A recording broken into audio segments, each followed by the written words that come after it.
Yeah, well, my point was that it portrayed Kylo, or I don't know if it was Kylo who portrayed himself, as just a frightened boy, and his master's just turned on him.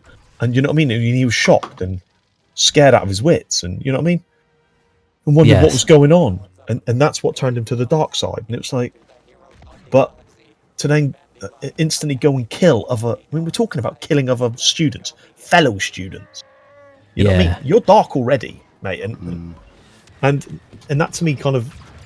Is it the same sort of thing where, you know, when they cross over that line, like Anakin, for years he had been in the Jedi Temple and learning and teaching other people, and then he goes and kills younglings. You know, that's... So, and it's just like, maybe that's sort of the parallel. When they turn to the dark side, they go, you know, off the off the edge, really. Yeah, well, I watched a video on this, and some guy was saying that they did these deeds, these horrible deeds, in order to cement themselves in the darkness. That's it, yeah. To the more grotesque, or not grotesque is the wrong word, but the worse the crime, if you know what I mean, or the worse the action, the more into darkness. Yeah, because that guilt and that and the feelings that come with doing those actions is actually what fuels the dark side.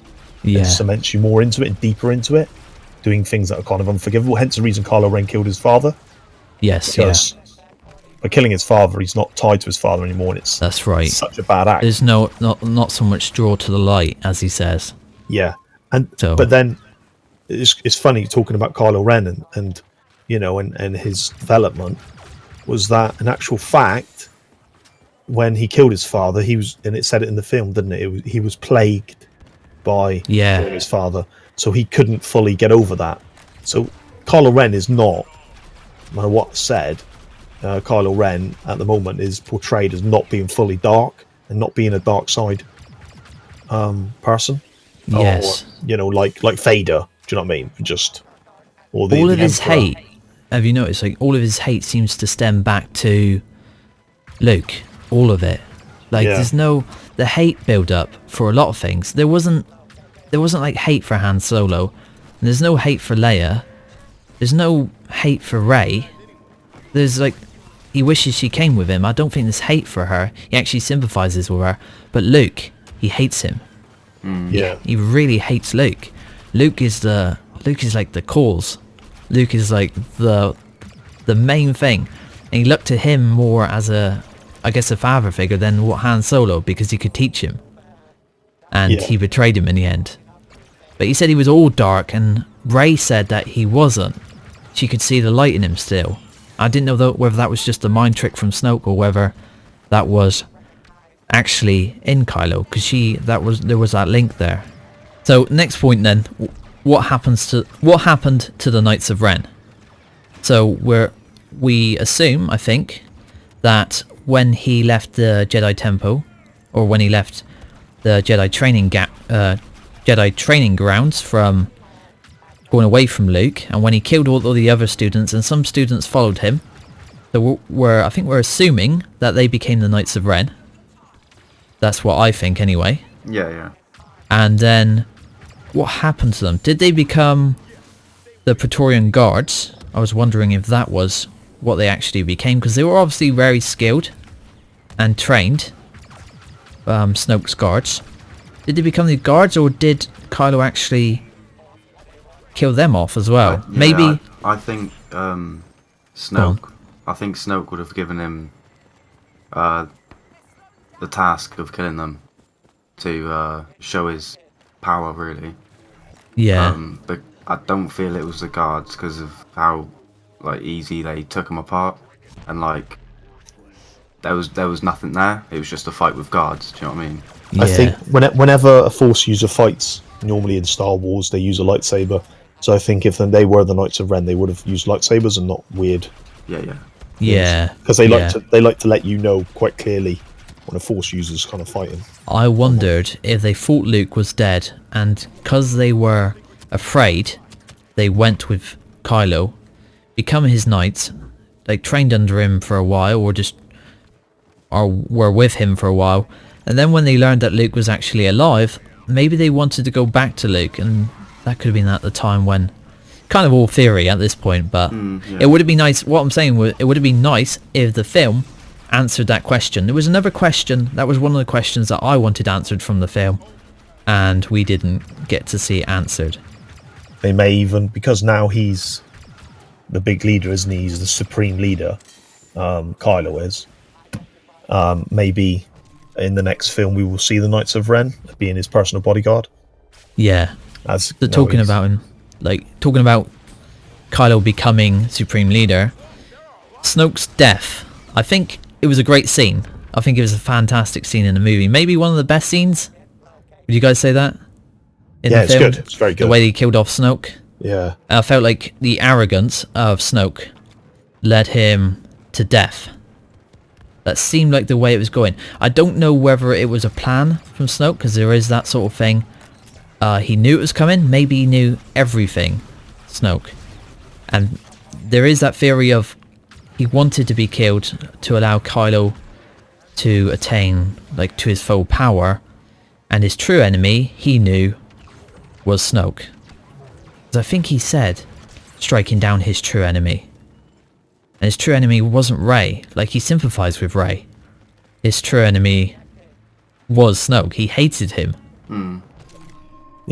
Yeah. I mean, again, doesn't show him on the dark side. Well, dark side, I know they kill their masters, but, you know, all it took was Rey, and he all of a sudden he wanted to protect Rey over his, you know, him.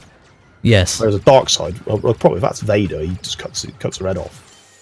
You know what I mean? That's right, Vader battled, flipping how much did Vader battle with his son? Do you know what I mean? True, yeah. It was only at the end when the Emperor was frying him that, you know, even then he fried him for a bit before he even turned and decided to kill him off. You know, but it took a lot more than him just going, oh, go and fulfill your destiny and kill her. He was like, well, now you're all right, thanks, I'll kill you instead. Just that easy, you know? Yeah. And that kind of the thing of what we've never seen, another Force kind of power we've never seen before, I think, is activation of a lightsaber using the Force. Yeah, I don't think we've ever seen that before. So my thought was, if you can activate the Force, if you can activate a lightsaber with the Force, why not do that all the time? Yeah. You know that? Because it'd be a lot better than holding it in your hand and fighting with it, I swear. Yeah. If you just swing it at people using the Force, I think that might work well. Yeah, well, they got Force throw when it comes back to you, but why not just Force fight with it? Why don't you just surprise people? You just drift the lightsaber in behind them and turn it on. Yeah, yeah. So it was another kind of thing. Yeah, it was a great scene, but I still have questions about it, because if you can turn it on, then probably should have seen that before, maybe somewhere. But to be honest, you know, why haven't we seen it before? You know, if you know what the Force is, now we know what the Force is, you should be able to turn a lightsaber on with it anyway. Do you know what I mean? It's one of those that things. Could be in their training. You know, we're told Snoke, though, was going to be this great, powerful being, and then he gets killed pretty easy, really. Yeah, really easy. He does, like, Rey tries to kill him a few times, and she got her lightsaber, and then she tries and grabs Kylo's lightsaber, and that doesn't work. And then when he actually kind of pins her down and tells Kylo to kill her, it's just, the whole scene is kind of sped forward, and we don't get. It would have been great in that scene if Snoke had told Rey where he come from or something, or if the two of them, even though the way he was killed off was kind of cool, I think if the two of them had fought him and overcome him in a way, then that would have been better, using their different powers, using the way they use the Force in different ways. That would have been maybe better than the way he was actually killed off. But I think we might find this out a bit more, his backstory, in the next film, because rumors are that it's called Black Diamond, and Snoke has a black diamond ring. And I was saying, we were talking about earlier, and how these rings they have in certain films like Harry Potter and Lord of the Ring, these rings can possess like great power, and sometimes they can possess the soul of a being, where you split the soul and you live longer. This black diamond ring, that seems to have some importance to Snoke, and I think we're told before that he can cheat death. So We know some Sith were able to cheat death, and I think Snoke's one of them. So if he can, then he's going to come back again in the next film in some way. Yeah. Maybe stronger. Yeah, it made reference to, and this was a big point, and it became a big point because it zoomed in on Snoke's face when he said it. So it was a point that they wanted you to get, and that was when he talked about knowing his every intention. Yes, I know his every intention, his every thought. That's what Snoke said right before he died. You know what I mean? And then he got killed, and you think, why was that such an important point? Why was the camera so close on him? Why did we need to hear that point? And it would make sense if in the next movie, Snoke comes back to life. Yeah. And you look back at this and you see that. I think we all knew. Go, okay, I get it. Yeah, we all knew he was not going to kill Rey, and that he was going to kill. He was going to actually kill Snoke, or he was going to attack Snoke. Yeah, that's what I got from it. I guess that's what we need answering in the next film. So, guess we'll leave that for the next film. Best we can do, really. There. Yeah, we hoped it was answered in this one. Yeah, go on. But I think you said it earlier. When Snoke says, "The dark rises and the light to meet it." Yes. And that seems like quite an important point as well. Like, like that's what he wants. And it does, yeah. And the scene where he controls someone through a fleet. Yes. And he uses. That's how powerful he is. That's how powerful. And I don't think anyone that powerful is going to die off that quick. No way. Unless it's of his choice. I mean, didn't Rey try to attack him and he just shunned it off like it was nothing? Yep. So I just can't see it. How he's dead. We're led on two stories, aren't we? Like, either his arrogance led him to death, and that's the one I'm less likely to believe at this point because of the next film's title, and we need that villain, that main villain, and I don't think Kylo can be the main villain. Really don't see that. No way. Felt so that in the last few scenes when he was the leader, you felt he was still too emotional, too reckless, wasted time, wasted resources. So he's not a leader. So Snoke definitely needs to come back in the next film. How many theories are there online about who Snoke is? Some people saying he's Mace Windu, some people saying he's Palpatine's master, and some people even go back further than that and say he was the Dark Lord who brought in the rule of two. You know what I mean? And also, so much speculation. And just for him to kill off by Ren? No, come on now. Yeah, it can't be, can it? It can't be. No, he'll come back and he said if he's got the power to bridge space and mind meld two people like he did with Rey and Kylo. Yeah. I mean, that is power we've never seen, not even Yoda. That's it, yeah. Like another force power we just haven't seen. It's just crazy. This film really stretched the boundaries and then kills him off that quick. Gotta be better than that. I think killing him off so quick, this film was just so many characters killed off quick. And then characters that should have died that didn't die, I think, as well. Yeah. So we got another character that gets killed off so quick is Phasma. So she walks in, looks great in the chrome armor. Bullet bounces off the armor, that's cool. Fights a bit, does alright. Thinks Finn's done, or maybe she turns around, doesn't she? She gets distracted by something. I'm not sure if it's Rose. I can't remember what she gets distracted by. Yeah, Rose. And then Finn smacks her in the head, and it's an easy win for Finn. It wasn't even a good fight scene, was it? It was useless. It was an absolutely useless fight scene. So Phasma, we get her added in Battlefront 2 now, and she's an alright villain. She's not that great. Most people, I think, are putting her right in the bottom.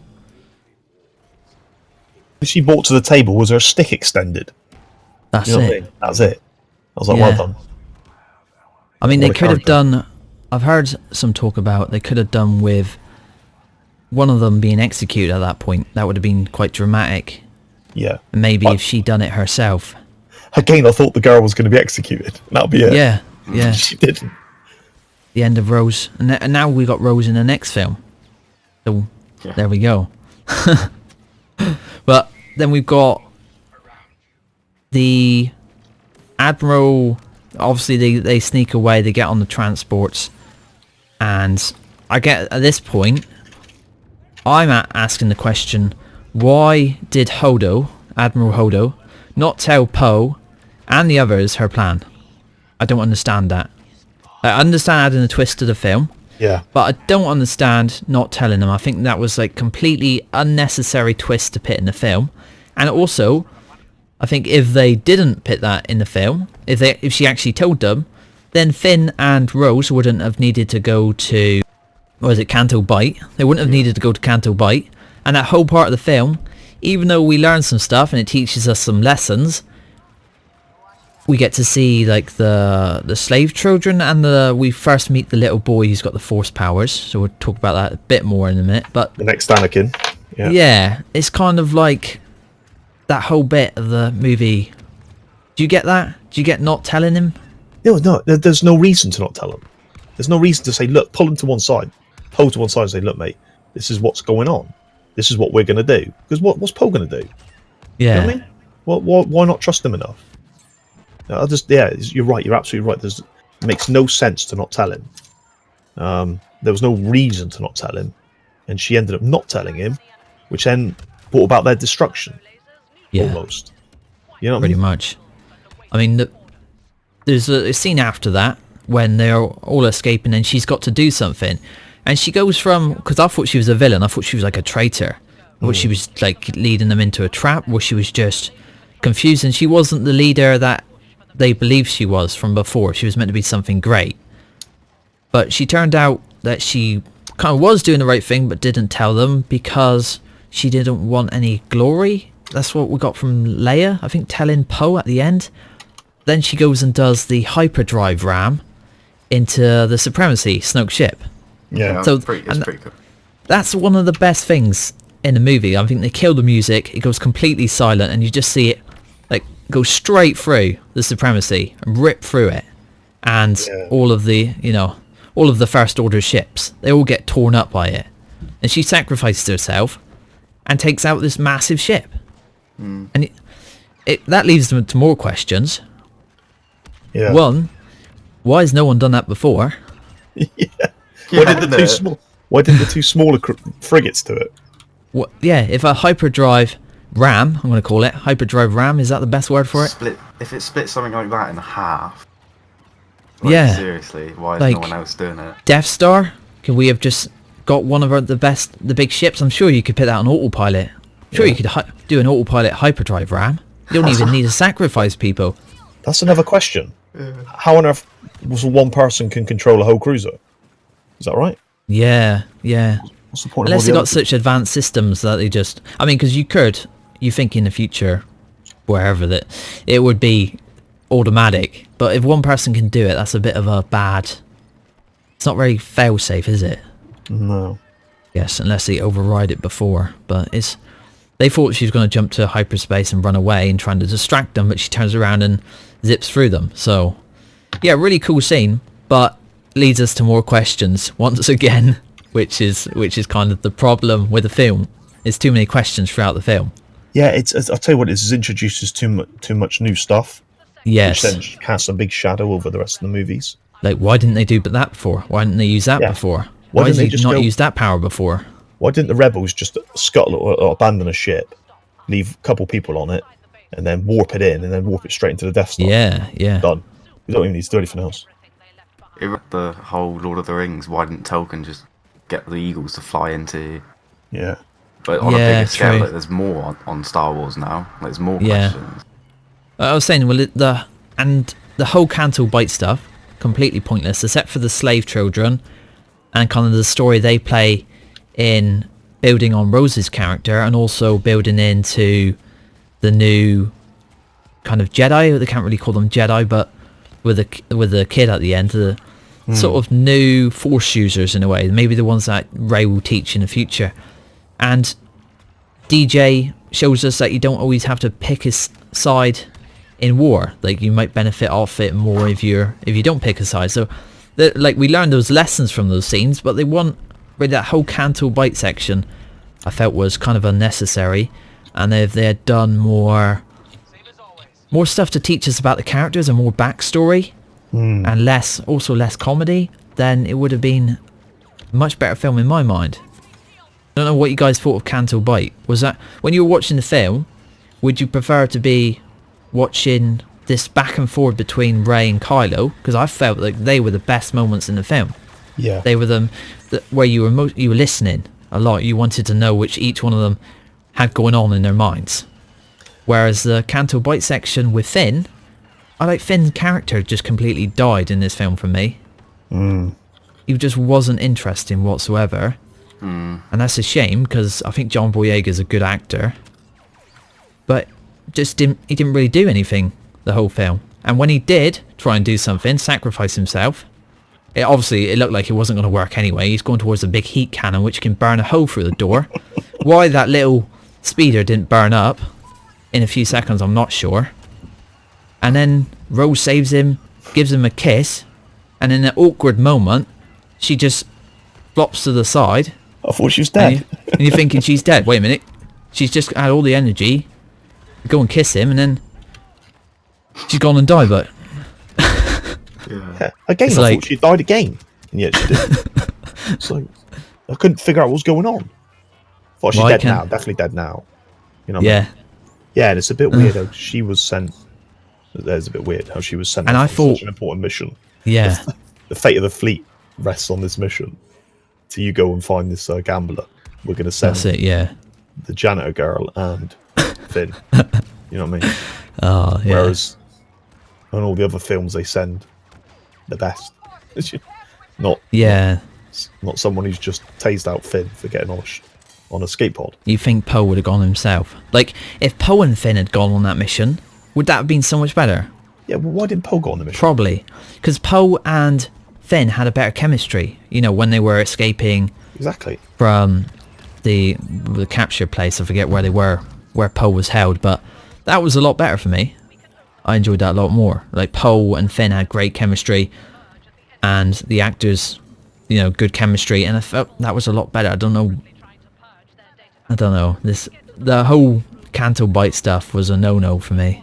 Yeah, the whole thing didn't feel like a Star Wars film. Like, the way it was quite cheesy in the fact they made those animals escape and they was riding them. And I thought that didn't feel quite Star Wars. I don't know. The whole scene sort of didn't really feel Star Warsy. Thinking maybe there might be some deleted scenes in there which would have been a lot better. I think that's what they've gone and done again. Like, I liked her character. I grew to like her character. That's it, yeah. We did grow to like her character, yeah. But when you overall view it, I thought Poe and Finn on another daring adventure. You know what I mean? Would have been better. But they would have been far better. They used the fact of her knowledge. Sorry, mate. Yeah, you're right. Her knowledge of the insides of a ship. Yeah. If you remember, like, she would have known what to switch off or something like that. Yeah. But in the end, that didn't matter anyway because they didn't get that far. That guy turned them in. No. That was another twist. Another twist in the story that he added. Another one too many twists, I think, in this film. So we get there. He needs payment. DJ needs payment.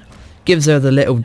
She gives him a necklace, which means a lot because it's like a token between the two sisters, and one's gone, obviously. She died in the beginning.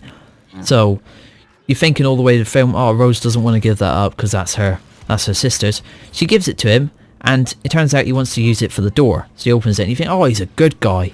He's a good guy. He opens the door, and then they don't do the mission anyway. Twist number 1. Because the stormtroopers show up, and they've been betrayed. So he sells them. I think they sells them out at that point. He's already sold them out. He doesn't need the necklace anymore. So that's why he gave it back to her. You can have it back, you're going to die anyway. And then, yeah, it's just kind of crazy, that whole thing. Too many twists. Yeah. That's why I expected to see him later on, come back, and like double betrayal. That would have been good, yeah. That would have fit in more with his personality that we was like when we first met him, or when he was making the trade with the kind of helped him off, didn't he? I mean, he picked them up. Didn't need to pick them up. He could have just flew off at that point. Yeah, exactly. Yeah. At the end of that, yeah. But he picked them up. He could have had the droid with him as well. He could have gone off and done his own thing. No problem. But he didn't. He stayed and he got them aboard, rescued them from, being captured again. So what a hero. Then he asked for payment. You think, okay, so this guy's motivated by money. That's his motivation's money. So he asked for the necklace. You think, okay, there's his money. There's his motivation's money. He likes the necklace. He gets the necklace. I'm going to help you now because I've got the necklace. Turns out he needed the necklace for the door. All right, so you think, actually, his motivation's not money. He's actually helping him out because he wants to help him out, because it's against the First Order. But then he turns out he betrays them for money. Yeah. Okay. What's going on here? It's a confusing character. Very. A lot of people liked his character, and I kind of liked certain parts when he was teaching Finn lessons. Like, it was interesting to see how you could... One side would sell weapons to both sides. Like, they were selling the TIE Fighter designs, or the TIE Fighter actual TIE Fighters, and X-Wings. So they were making them for both sides, and maybe improving them in some way and giving them new weapons. And it's like, they're buying them off the same guy, which is kind of what we see in the real world anyway. But that was an interesting lesson from that character. But the rest of the stuff was, it was a bit too twisty. Kind of too much. And I think kind of getting towards the end of the Crait battle. But I think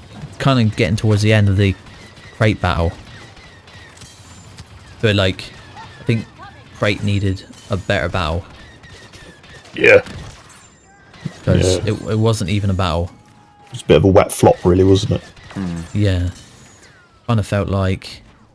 Because we get the battle on Battlefront 2, and I really like it. I think it's a really good... Kind of that would have fitted in with the story a lot better. Like, the walkers coming towards the door, and maybe they're going to blow off the doors, and then they can get inside, and there'll be another door further in the compound which they can seal, and then escape out the back. So that's the story that Battlefront 2 would tell. But the actual movie, it was kind of like... It was anticlimactic. Very empty. The thing that bugged me about it was those speeders. Why were they dragging those things on the floor to make that big cloud? The only thing that's going to affect is their visibility in fighting. The X-Wings aren't going to be bothered by the dust on the floor. That's it. That's why it makes so much more sense in Battlefront 2. Because you're actually covering your fighters, but in the movie, they're doing nothing. They don't even do anything. They don't even do no damage. Yeah, their troops can't even fire because of these clouds of whatever it is that they've blown up. These speeders. You know what I mean? It's just ridiculous. Yeah. It was just adding something new, like a new vehicle to the Star Wars canon. The new walkers, so they can make more toys out of the ATM-6 walkers. Yeah. The guerrilla walkers, but they don't actually do any. Yeah, and then like the only time we really see it is them firing on the force projection of Luke. So it was a really cool moment. Luke force project, another power we haven't seen before, the force projection power, and he can project himself across the galaxy onto another planet, and it was his younger self, and kind of maybe looked away the same way he did on that night when he betrayed Kylo. I think that was it. But we get to see like the firepower of the walkers and everything else that the First Order's got at that point, but we don't get to see any battle, so that's a shame that we only get to see it when Luke shows up, and then we get that fight. So I guess we're focused more on the fight, which was pretty cool. Luke dodges a few times, does some spins and stuff, more movement like Yoda in my mind. It's pretty epic. I loved it. Yeah. I don't think he could do anything physical, like he couldn't block with the lightsaber because he wasn't there, it would give it away. So that's it, yeah. And if you notice, like when he was on the Salt, he didn't leave any footprints, and he didn't kick up any of the dust. Whereas Kylo, every time he moved, he did. So Kylo was paying attention, he would have noticed before, but he was so angry that it kind of clouded his mind. Like, too angry. You know, I've never seen a Sith get so angry before, I don't think. So angry to the point where he doesn't have any clarity whatsoever. It's like it's not a controlled rage, is it? It's like just a wild, crazy, where you just lose it, you see red. Yeah. It's that sort of thing. And it's only for Luke. That is the thing. It's really only for Luke.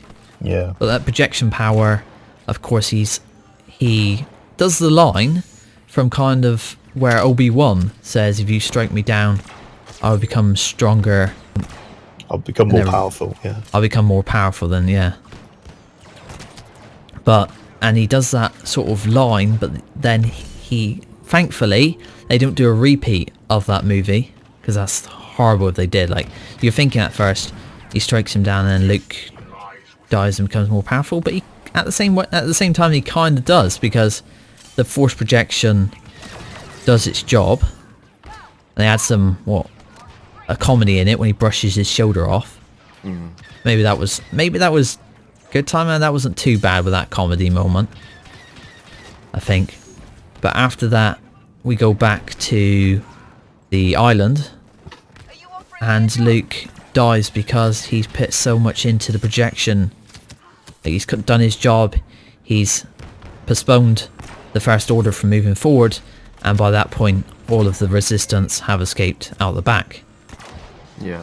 So, that's his job done. He saved the day in the end of it, and you get to see the two suns, which is a flashback moment, I think, to A New Hope, when Luke's looking out over the horizon on Tatooine and he can see the two suns. So that's that sort of moment, and Luke kind of goes in peace to join the Force.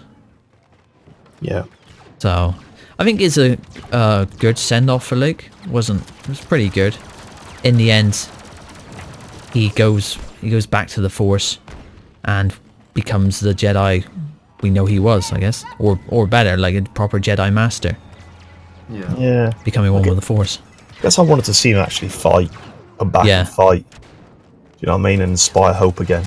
It would have been good to see when they were in that bunker and there was like all was lost. I was like, now would be a great time for Luke to show up, and he did, but not in the way that I thought he was. Yeah. You know, I expected him to come back in his X-wing, start blowing up some of those big walkers as they started advancing, you know, and that sort of stuff. And then the Millennium Falcon comes in, starts doing some damage as well, which it did. But then was great. That was great. Wouldn't it have been good if Luke was actually there and used his Force on the walkers to destroy them?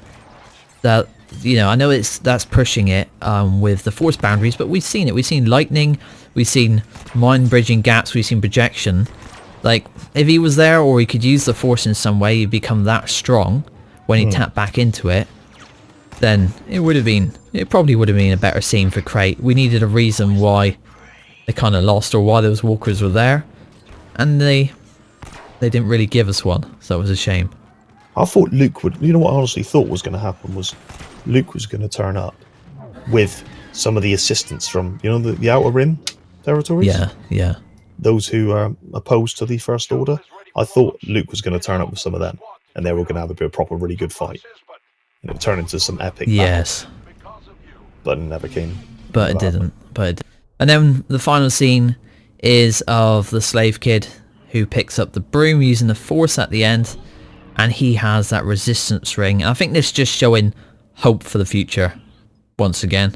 Yeah. Like, there's that Force users or Force sensitive children that are around that can be taught, and not, like I say, it's not going to be, I don't think Jedi are going to rise again, Luke being the actual Last Jedi, but something better, something that will take action when needed, maybe, like Rey seems to do.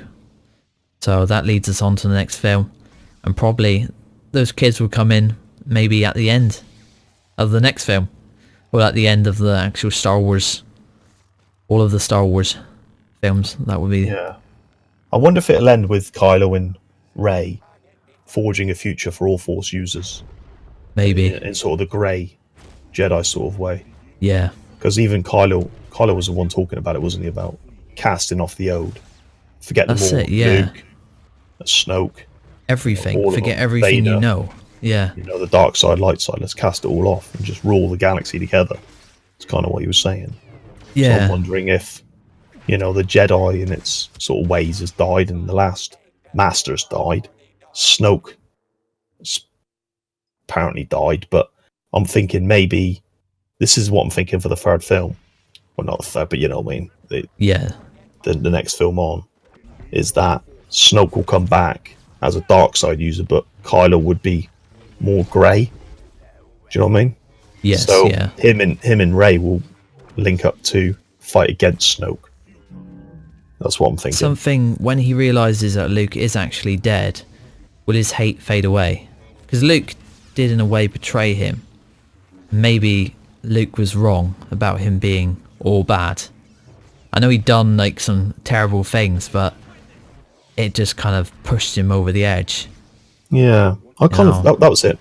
Kylo Ren, I believe his anger came from that moment of weakness he had with Rey, where he killed Snoke, and then he asked her to join him, and he put all his hopes on that. And when she rejected him, he's like a petulant child sometimes, and that he doesn't handle rejection well. Definitely, yeah. And that's what fueled him to be so focused, like a raged attack on the rebels in that bunker, because he knew that Rey had picked that side. You know what I mean? Rey had picked them over him. Yeah. And so he wanted to wipe them all out because he had just been rejected by a girl. Pretty much, yeah. But we also get, like, one of the things that I thought was going to be answered coming into this film, and I think of a lot of people, there was loads of theories on the internet, don't think we touched on this, was Rey's parents. And I think this is the final bit that we'll touch on now. Kylo tells her that they were nobodies, because he sees into her mind, he says, like, you know this, they were nobodies. All there is, and when she looks into her reflection, when she's gone straight to the dark, kind of nearby that area at the bottom of the island, that's all she sees is herself. So maybe it's because her parents were actually nobodies. He says they sold her for money. So if that's true, I think that's the theme of the... If it does stay that way, it might not be. It might be that she is a somebody, she come from some kind of bloodline. Everyone's saying they're hoping she's a Kenobi or something. And there was a few theories like she came from the character in Battlefront 2, but we know that to be wrong now, like Iden Versio and all that. It's, yes, sold her for money, and she's actually just a nobody, which is kind of cool. Like the slave boy at the end, in a way he's a nobody, but he's got force powers. So she could be the same, or she could be another one of those sort of manipulations of the midichlorians, like Anakin was, and maybe Snoke created her. There's kind of theories, but yeah, her parents was nobodies. I don't know if that was implanted by Snoke into both their minds. What do you think of that? Like, just come from nowhere. Is it better that she's a nobody, or would it be better that she actually had a backstory, more of a backstory? I think it depends. I mean, Snoke. My thoughts are, then that our parents are nobodies, or maybe she's got only one parent, like what Anakin had, and it was she was created with the midichlorians. Yeah. And I feel like Snoke would have done that because of the way he says about the dark and the light. Dark and the light, yeah. He knew there needed to be. Maybe when he knew Luke went missing, he knew, or dead, he knew someone light needed to match with Kylo Ren. And she can go straight to the dark, but still be so certain that she's on the light, which is really, really interesting about a character. Never seen it before. Like, it really shocks Luke, but she's absolutely fine. You know, she can. Yeah, that was weird. Cross that border. Yeah. There's this strange thing in Star Wars where the character has a tendency to lean a certain way. You know, like Anakin Skywalker, he was good and he was trained good, but he always leant to the dark side. It was always just round the corner from him, wasn't it? Yes. He was always within reaching distance, that darkness. And he spilt over when his mum died and he killed all those people. Yeah. You know, he just wiped out that whole camp, didn't he, of women and children and all that. Yeah. So he was never too far away from that darkness. Rey, on the other hand, is the opposite. You know what I mean? She's been around Kylo Ren. She's stood in front of Snoke and she's been tempted by the dark side, but she always leant to the light. You know, she always just knows that that's her path. Knows. You know what I mean? It's just It just seems to be that way with all the characters. Kylo Ren, conflicted. He just never seems to lean one way or the other. He's a very confusing character. I think, to me, he wants to be dark, but his tendency is to just be light. Does that make sense? But he desperately wants to be dark. Adam Driver, for me, like as the actor, he does such a good job of doing that and portraying that in such a way, like to make it believe that there's so much conflict. And you know, we see him at like very upset all the time, so emotional right on the surface. Even when he kills Snoke, like his emotions are on the surface that we all know exactly what he's going to do. So for Snoke not to know would be just silly in a way. Like Snoke knew it was coming. I think we got to go with that anyway. I think Rey's parents, though, they need to be somebody. She needs to be from somewhere. Yeah. There needs to be some sort of heritage or line there. They cut off all ties with, the other 3 films. Yeah. It seems to be they're killing off all the characters, and there just seems to be no lineage, no sort of path or route. That's it. Does that make sense? Like, there's not been much in any other Star Wars, like all throughout. I think there was only one which was really talked about as a Force user, which didn't have any parents. Which didn't have parents that weren't like Force users. So it's not really a big thing. So for Rey to be one of those and to be so strong and so powerful, it'd be much better if Snoke created her.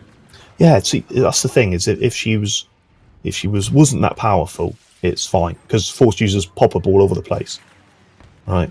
But for her to be so powerful, you kind of feel she had to come from parents who were powerful, or at least 2 of them maybe, to make such a powerful, powerful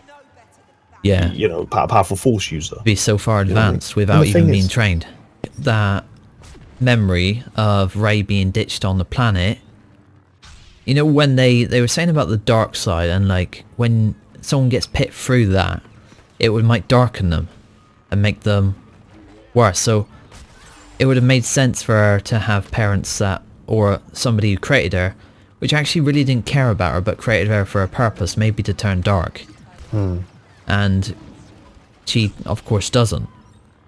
But just, there's a lot of questions, and definitely needs another thing that needs answering. In the next film, we need more answers about where Rey came from. Yeah. And I think we need better than her parents were a nobody. That would suit, I think, a lot more Star Wars fans if we actually knew that she came from something that was created by someone. Yeah, definitely. Because she's so powerful, that's the only reason. Yeah. But the story with Anakin, the backstory is meant to be that Sidious created him. He manipulated the midichlorians to create Anakin as a chosen one to fake almost the prophecy that the Jedi believed in. So that's the story there, and we could see it exactly again with Rey and Snoke, but she leans completely the opposite way, as you were saying. So obviously these midichlorians, the way they can be manipulated, they've got to be quite powerful, because normally the Force flows around and through things, but to actually control these midichlorians, the life forms, is next level power. But we see Snoke can definitely do that. We pretty much know Snoke can definitely do that. So I think that's just our kind of review and initial thoughts on The Last Jedi. I think our review's been quite negative, but in no way is it negative. It's just we're just analysing it, that's all. Yeah, that's it. But that's what I thought with this film. There's a lot of good stuff, and there's a lot of good scenes, and this movie pushes the boundaries. So I think, because there was a lot of unnecessary stuff as well in a Star Wars film, we're going to critique it a bit, but it was talk about The Empire Strikes Back being one of the most hated films when it first got brought out. And then when Return of the Jedi came out, that film, then it made more sense, and it kind of everything fitted in. So I think we're going to get the same sort of thing, hopefully, with the next film, which I believe is rumoured to be called Black Diamond, or The Black Diamond, the final film. Okay. So that could be our answers right there. that's meant to be. That's meant to be the final film. There's ones in between, like there's Obi-Wan films and all that. But the next one's meant to be, I believe, the final film of this galaxy. And then they're meant to be moving across to a totally different galaxy, which is not related to this at all. I believe so. Whoa. We'll have to see how that. Yeah, like not related to this one at all. I don't know whether Jedi are going to exist or anything, man. That'd be weird. I think we've gone back now to like the Rebel. The final film seems like the Rebel versus Empire story again, with Resistance, First Order, and then there's Hope again, but it's not with the Jedi. It's kind of with something new. Because the Last Jedi is Luke, and then Rey's left. She's not a Jedi because she's not following the Jedi Order, but she kind of knows. She's got the books. She knows she's got to learn that side of it. But she's also got to learn from the mistakes and kind of do what needs to be done. Which I think was where the Grey Jedi fit in. They do what needs to be done. So I think when the time comes, I feel like as well in the movie, if you remember, like they get knocked out, don't they? Yes. Kylo Ren and Rey, and she comes to first. She could have killed him. Yeah. So, yeah, I was thinking she could have killed him, but she didn't. Before she escaped, but she didn't. Yeah. So, obviously, if that happened, there'd be no third movie, probably. But yeah. But like, yeah, that's another thing I felt was a bit didn't make maybe sense. Because we were saying like she's a Grey Jedi and she does what needs to be done, and obviously he can kill a lot more people now, and he probably will in the next film. So we'll see how that. So, but yeah, I think despite everything we complained about. And there's quite a lot of stuff. I think we enjoyed it because it was so different. We didn't get a repeat of The Empire Strikes Back, because we were kind of expecting that. With The Force Awakens, we got a repeat of, A New Hope? Yeah. In a way, we're blowing up the Death Star, and then we're blowing up the Star Killer base. So we didn't get a repeat of that. So it was great to see something brand new, and that kind of excites me to see the next film. But the next film's got to be so dead on. It's got to be, this is the answer to that. This is the answer to that. This is what you wanted to know. And if it isn't, if it's loads of it can't be loads of surprises again for the next film.